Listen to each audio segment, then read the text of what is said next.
Magandang umaga po sa lahat. Luzon, Visayas, Mindanao, kung saan kayong dako ng mundo po, tayo nagbabalik dito sa aking munting channel po, Samuel Soriano TV 29, para mag-discuss ulit ng another coins. Magandang umaga po sa lahat ng kolektor, kung saan kayong dako ng mundo po, lalo-lalo na rin ang aking mga subscriber dyan. Thank you so much po. Ayan. At maraming salamat din po sa nanonood doon sa aking FB page. Ayan, babatiin ko lang ang aking special shoutout, ang aking Sir George Ragay. Ayan. Gandang umaga po. Ayan. At ito po ay ating hilig po, pangungulikta po ng barya. Ayan po, kaya ito ay ating ibinablog para malaman natin ang kanilang mga presyo po sa mga pandaigdigan nating mga platform. Ayan po.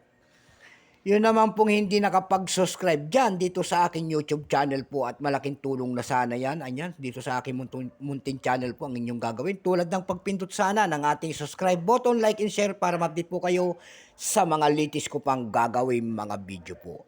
Ang pag-uusapan po natin ngayon ay ang pera po natin. Ayan. Makikita nyo po ang imahe ng isang lalaki. Ayan po, kaharap po sa kaliwang bahagi and then ang kanyang bigote. Ayan, ang kanyang pangalan po, ayan, kita pa po. Oh. Marcelo H. Del Pilar po, engineer. And then, Mitmark in the Republika ng Pilipinas. Magkatalikod ho natin, makikita ho natin ang isang agila.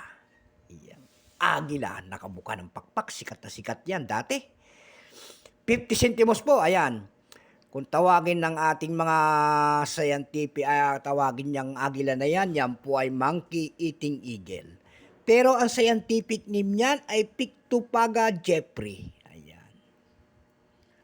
Dako naman tayo sa kanyang pagkakakilanlan. Ayan po, doon. Issue po, Philippines po. Period Republic, 1946 up to date po. Type standard circulation. Coins years, 1983 hanggang 1990. Value nito, 50 centimos po. Ayan, large type po ito. Pero mayroon din kulay dilaw nito na small type. Ayan. Mula year 1991 naman yon hanggang 1994. Ayan po.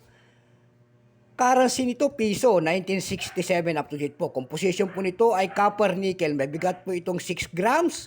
May haba po naman itong 25 mm. May kapal po naman itong 1.62 mm. Hugis po, syempre, bilog. Orientation yan, coin alignment. Itinigil ang paggamit nito noong January 2, 1998. Number N-2461. Reference number KM-242. Ayan. Ito pong year 1990 po, ito po ay 10% lamang. Wala pa pong ibinababa ang ating Bangko Sentral kung ilang ginawa sa barya na ito. Ayan. Pero may price na doon sa ating numista kung tawagin ng ating mga kolektor. Yung kanyang verify nito ay 76 pesos na. Yung extra pay nito ay 76 pesos din. Ayan. Dako naman tayo sa kanyang price sa pandaigdigan. Doon sa ating eb.com po nito may nagbebenta na ng $7. Doon sa carousel page pa man po, nakakita tayo nagbebenta na nito ng 550 pesos po. Yun lamang ang aking may babahaging kanyang price. At sagad na po, ayan. So hanggang dito na lamang po. Keep safe po sa lahat and God bless.